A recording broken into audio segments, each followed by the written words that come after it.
अस्सलामुअलैकुम, hope you are all good. आज ये वेक्टर्स का लेक्चर नंबर 3 जिसमें हम पढ़ने जा रहे हैं parallelogram law of vector addition. पहले लेक्चर में हमने पढ़ा था वेक्टर क्या होता है, डिफरेंट टाइप्स ऑफ वेक्टर्स। उस सेकंड लेक्चर में हमने पढ़ा था graphical method of vector addition का पहला, जिसका नाम था triangular law of vector addition. Hope वो आपको समझ आ गया होगा। आज हम पढ़ेंगे parallelogram law of vector addition.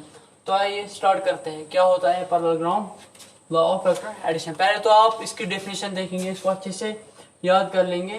तो क्या होता है, चलिए पढ़ते। If two vectors are represented by the adjacent sides of parallelogram, ये कहता है कि अगर दो वेक्टर्स को हम रिप्रेजेंट करेंगे दो एडजेसेंट साइड्स ऑफ पैरेललोग्राम से in magnitude and direction joint tail to tail, then resultant is given by the diagonal of parallelogram in magnitude and direction starting from the common intersection of two vectors।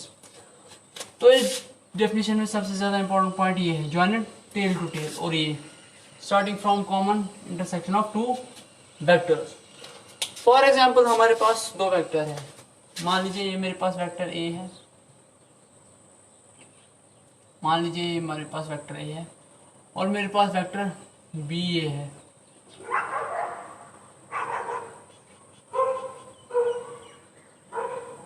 मान लीजिए ये vertical के साथ angle बना रहा है, angle बना रहा है थीटा, और ये मेरा वेक्टर बी है। तो इन दो वेक्टर्स का हम एडिशन कैसे कर सकते हैं? By parallelogram law of vector addition. आपको पता है parallel shifting of vector allowed है। मान लीजिए मैं यहाँ पे एक वेक्टर बनाऊंगा, इसका नाम रखूंगा ए। तो अब जो है दूसरा वेक्टर ये पैरेलली शिफ्ट करके मैं इसके साथ जोड़ सकता हूँ।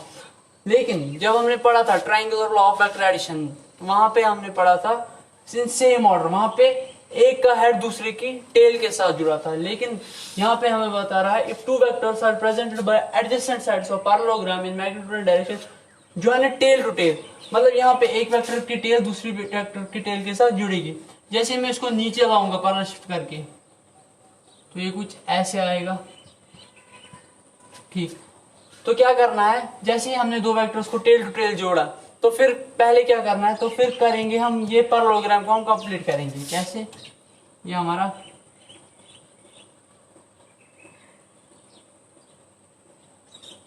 पैरेललोग्राम कंप्लीट, लग नहीं रहा पैरेललोग्राम, लेकिन पैरेललोग्राम ही है। तो ये हमारा पैरेललोग्राम कंप्लीट हो गया। तो रिजल्टेंट के बारे में ये क्या बताता है हमें? Then resultant is given by the diagonal.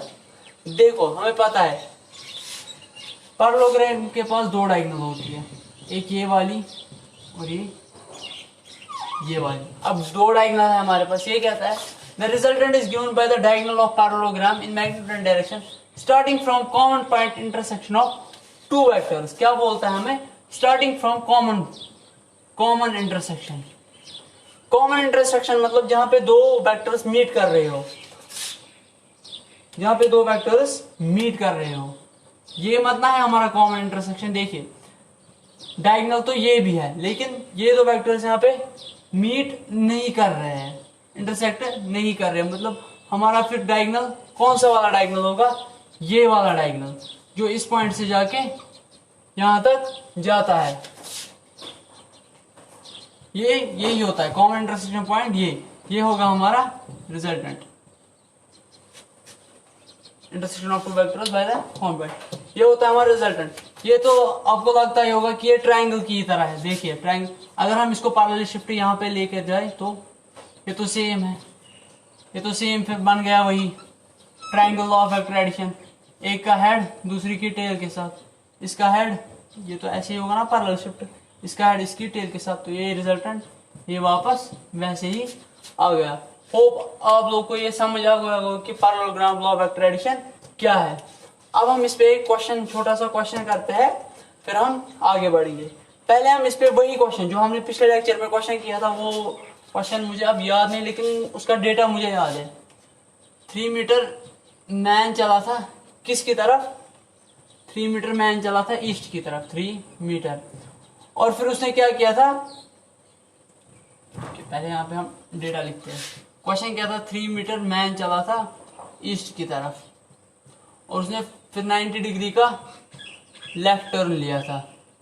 और 4 मीटर चला था वेस्ट की तरफ। मान लीजिए ये हमारे पास दो वेक्टर है, हमें parallelogram law of vector addition से अब सॉल्व करेंगे। देखिए 4 मीटर 3 मीटर हमारा ईस्ट की तरफ ये, लेकिन parallelogram law of vector addition हमें बताता है कि एक वेक्टर की टेल दूसरे वेक्टर की टेल के साथ जुड़ेगी। तो ये आ रहा है हमारा 4 मीटर यहाँ इस साइड से, 3 मीटर इस साइड से।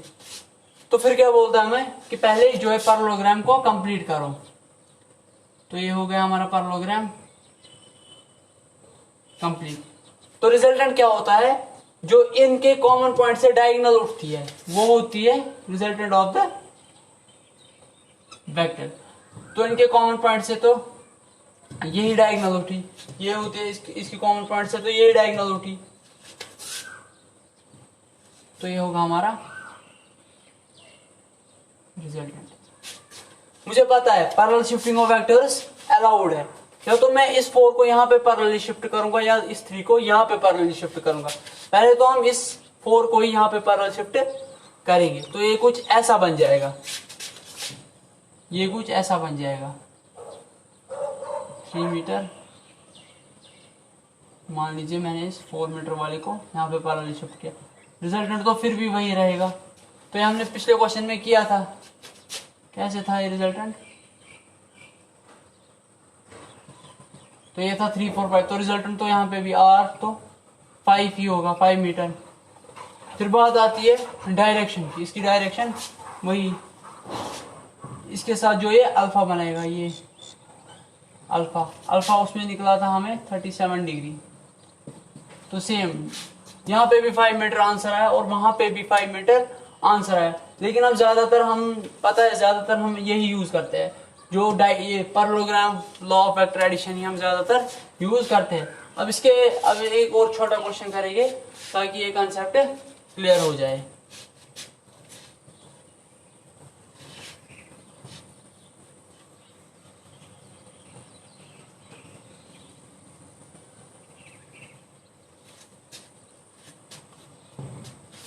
पहले वो मैं क्वेश्चन लिखता हूँ यहाँ पे। तो ये आता है हमारे पास क्वेश्चन किसके about, parallelogram law of vectors के अबाउट। क्वेश्चन से पहले एक पॉइंट बताना चाहता हूँ, जो ये होता है, जो ये हमने पढ़ा पैरेललोग्राम, उसमें जो मैग्नीट्यूड ऑफ रिजल्टेंट होता है वो होता है बराबर लेंथ ऑफ कॉमन डायगोनल और डायरेक्शन ऑफ रिजल्टेंट वो होती है same alpha with respect to A. क्या है ये, मान लीजिए ये हमारे पास अभी, ये मान लीजिए हमारे पास वेक्टर ए है, ये वेक्टर बी है, ये रिजल्टेंट था इसका कॉमन डायगोनल और अल्फा ये होता है इसका डायरेक्शन। ये जो इसकी लेंथ होगी वो होगा मैग्नीट्यूड ऑफ द रिजल्टेंट। चलिए हम अपने क्वेश्चन पे आते हैं। क्या था हमारा question, vector A has magnitude of 10 units due waste.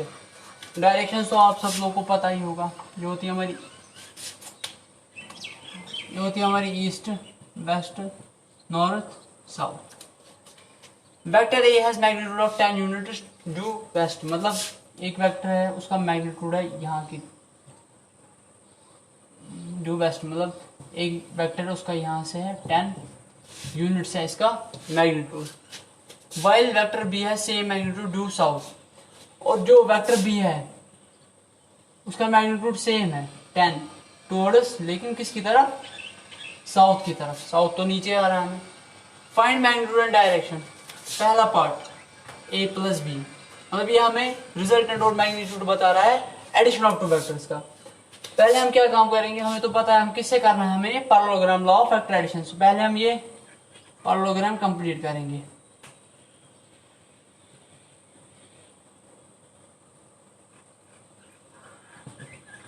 ये तो पैरेललोग्राम हमारा कंप्लीट हो गया। और रिजल्टेंट जो हमें ढूंढना है, रिजल्टेंट इसका होगा ये वाली डायगोनल, ये डायगोनल, क्योंकि कॉमन पॉइंट पे जो डायगोनल होती है वही रिजल्टेंट होता है हमारा, ये रिजल्टेंट। तो रिजल्टेंट तो पैरेलल शिफ्ट ये मान लीजिए वेक्टर ए है, ये मान लीजिए वेक्टर ए है, ये मान लीजिए वेक्टर बी है। आप सब लोगों को पता ही है ये रिजल्टेंट हम पीजीटी बाय पाइथागोरस थ्योरम तो हम ये रिजल्टेंट निकाल सकते हैं। कैसे? इस वेक्टर को यहाँ पे पैरेलली शिफ्ट करो या इस वेक्टर को यहाँ पे पैरेलली शिफ्ट कर लो, एक ही बात है। रिजल्टेंट बाय पीजीटी मतलब पाइथागोरस थ्योरम। वो रिजल्टेंट कितना होगा, रिजल्टेंट का मैग्नीट्यूड कितना होगा, मैग्नीट्यूड ऑफ रिजल्टेंट होगा हमें बराबर under root of 10 square plus 10 square. अब आप लोग सोच रहे होंगे कि मैं यहाँ पे प्लस माइनस क्यों नहीं लिख रहा, हमें खाली मैग्नीट्यूड चाहिए। मैग्नीट्यूड प्लस मतलब मैग्नीट्यूड हमेशा पॉजिटिव टर्म होता है, कोई नेगेटिव नहीं, इसलिए मैग्नीट्यूड मुझे खाली मैग्नीट्यूड चाहिए, इसलिए मैं यहाँ पे नेगेटिव को नेग्लेक्ट कर रहा हूँ। तो रिजल्टेंट होगा हमारा बराबर, ये होगा हमारा बराबर अंडर रूट ऑफ 2 टाइम्स 10 का स्क्वायर। तो मैग्नीट्यूड ऑफ रिजल्टेंट होगा हमारा बराबर 2 अंडर रूट 10। ये तो हमारा मैग्नीट्यूड आ गया। तो अब हमें ये डायरेक्शन मांग रहा है, वेस्ट डायरेक्शन ड्यू वेस्ट। अब इसकी डायरेक्शन हमें ढूंढनी है। डायरेक्शन तो कहीं देखिए, जब हमने ऐसा ईस्ट नॉर्थ वेस्ट साउथ, अब जैसे जब हमने ये दो बनाए यहाँ और यहाँ, तो रिजल्टेंट तो यही हमें कही जा रहा है, लेकिन हमें वेस्ट के साथ इसकी डायरेक्शन मांग रहा है। मतलब ये हमें इन शॉर्ट ये एंगल मांग रहा है। ये एंगल कौन सा है, ये एंगल हमें ये मांग रहा है अल्फा। तो पहले हम देखते हैं ये अल्फा कितना होगा। देखिए हमें पता है ये, अगर हम ये इसको ट्राइंगल बना देंगे, अगर ये वाला ट्राइंगल हम बाहर लाएंगे, ये 10 यहाँ पे शिफ्ट करके हम ये ट्राइंगल बाहर ला रहे हैं। देखिए आपको पता है ये था हमारा 10, ये था हमारा ए, ये था बराबर 10 यूनिट्स, ये था हमारा बी, ये भी था बराबर 10 यूनिट्स, और ये था हमारा रिजल्टेंट। ये हमें ये अल्फा मांग रहा है। ट्रिग्नोमेट्री 10th में थोड़ी बहुत ट्रिग्नोमेट्री तो आपने पढ़ ली होगी। ये होता, अगर हम इसको बेस माने, ये माने बेस, ये माने हाइपोटेन्यूज और ये माने परपेंडिकुलर, तो ये अल्फा किस में आएगा, 10 वाले में। 10 अल्फा होगा perpendicular by base. 10 alpha perpendicular हमें कौन सा आता है, ये वाला परपेंडिकुलर, और ये हमें आता है बेस। परपेंडिकुलर का मैग्नीट्यूड कितना है 10, और बेस का मैग्नीट्यूड कितना है 10 इज इक्वल टू 1। 10 अल्फा कब 1 होता है, जब अल्फा का वैल्यू हो किसके बराबर, 45 डिग्री। तो हमें ये एंगल भी मिल गया। तो जो रिजल्टेंट हमारा होगा a प्लस बी, जो हमारा रिजल्टेंट होगा a प्लस बी का, अब हम वो लिखेंगे।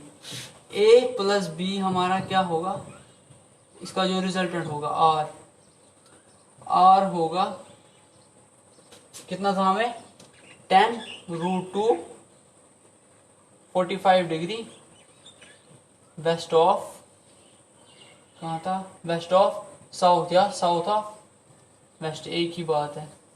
तो ये तो हमने इस क्वेश्चन का पहला पार्ट कर लिया है। दूसरा पार्ट हमें, होप आप लोगों को ये पहला पार्ट समझ आ गया होगा, आप लोग ये कॉपी कर लीजिए, फिर हम इसका दूसरा पार्ट करेंगे।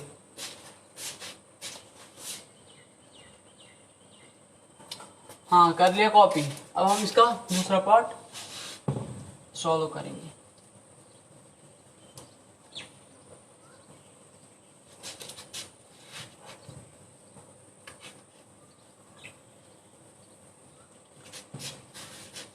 तो क्या कहता है हमारा दूसरा पार्ट, क्या बोल रहा है, सेकंड पार्ट, ये बोल रहा है a minus B.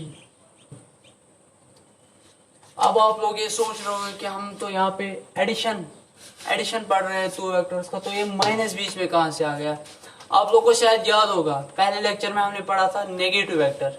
Negative vector क्या होता था, जिसका मैग्नीट्यूड सेम होता था लेकिन डायरेक्शन अपोजिट होती थी। किसी भी मतलब 2 वेक्टर से हमारे पास, दूसरा पहले का नेगेटिव तब बनता था जब दूसरे का मैग्नीट्यूड सेम होता था पहले वेक्टर के मैग्नीट्यूड से, लेकिन उसकी डायरेक्शन अपोजिट होती थी। तो मतलब जो हमें भी, मैं इसको ऐसे भी लिख सकता हूँ, a प्लस माइनस बी, ये भी तो मेरा रिजल्टेंट ही देगा ना। इसका नाम रखेंगे हम R2, मान लीजिए इसका नाम, इस रिजल्टेंट का नाम है R2। अब हम कैसे बनाएंगे, मुझे तो पता था, मैंने तो पहला बनाया था, कैसे बन गया था वो ऐसे ऐसे कुछ।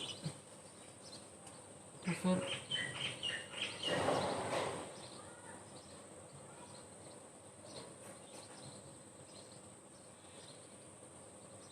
छोड़िए, हम सीधे इसी डायरेक्ट सेकंड कोड पार्ट से ही कर देंगे। क्वेश्चन पढ़ के हम डायरेक्ट ही कर लेंगे। तो क्या था क्वेश्चन मेरा, vector A has 10 magnitude unit due west, मतलब वेस्ट की तरफ 10। तो मैं एक वेक्टर ए ये दूंगा, वेक्टर ए 10 वेस्ट की तरफ, इसका 10, ये है vector A. And B has same magnitude due south, लेकिन जो बी था वो साउथ की तरफ था। लेकिन अभी हमें कौन सा चाहिए, negative of B, minus of B, मतलब डायरेक्शन अपोजिट, मैग्नीट्यूड सेम। ये तो था हमारा ईस्ट वेस्ट नॉर्थ साउथ, मतलब जो माइनस बी वेक्टर है वो किस डायरेक्शन में आएगा, फिर हमें इस डायरेक्शन में आएगा, हमें माइनस बी। इसका तो मैग्नीट्यूड तो इसका सेम होगा 10 यूनिट्स, माइनस बी का मैग्नीट्यूड तो हमें सेम होगा 10 यूनिट्स।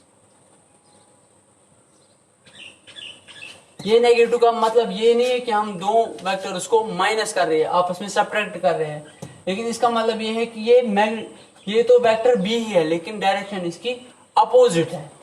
तो अभी हम पहले क्या करना होता है, हमें parallelogram law of vector addition में पहले तो हमें पैरेललोग्राम कंप्लीट करना होता है। ये मान लीजिए बी, तो चलिए पहले पैरेललोग्राम कंप्लीट करते हैं। तो ये होगा पैरेललोग्राम हमारा कंप्लीट। तो रिजल्टेंट शायद यही होगा ना हमारा, जो यहाँ से जा रहा है।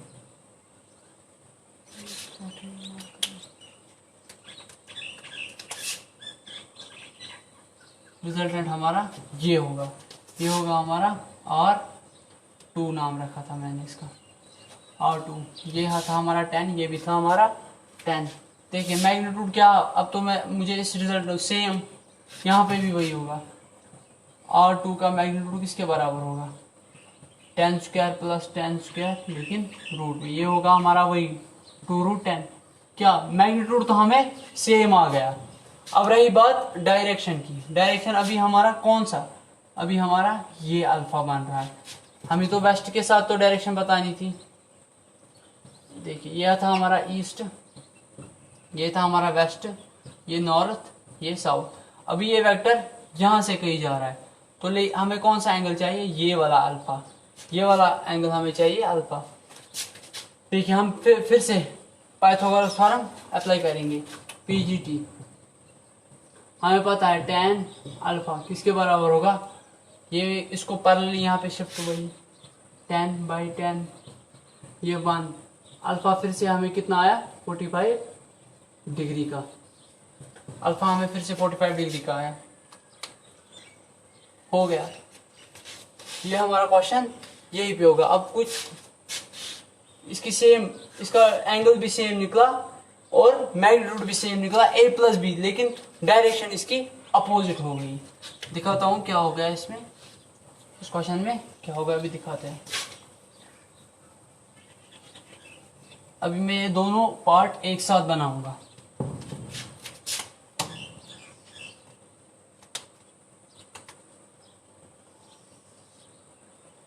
ये मान लीजिए ये मेरा था वो, ये था मेरा a,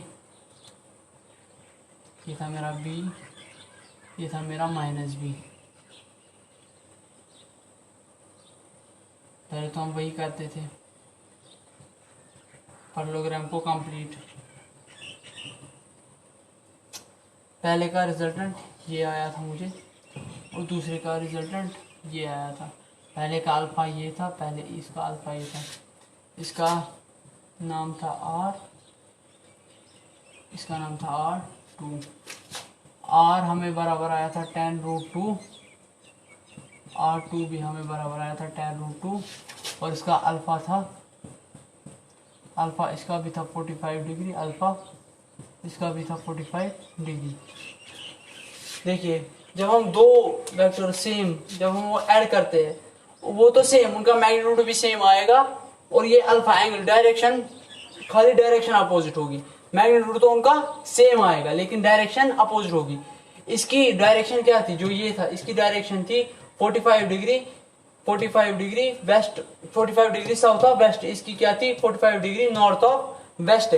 जब हम दो वेक्टर्स का सेम वेक्टर्स का एडिशन या ए प्लस माइनस भी करते हैं, उनका मैग्नीट्यूड तो सेम रहता है लेकिन उनकी डायरेक्शन अपोजिट हो जाती है। तो हम लिख सकते हैं कंक्लूजन के तौर पे हम ये लिख सकते हैं, और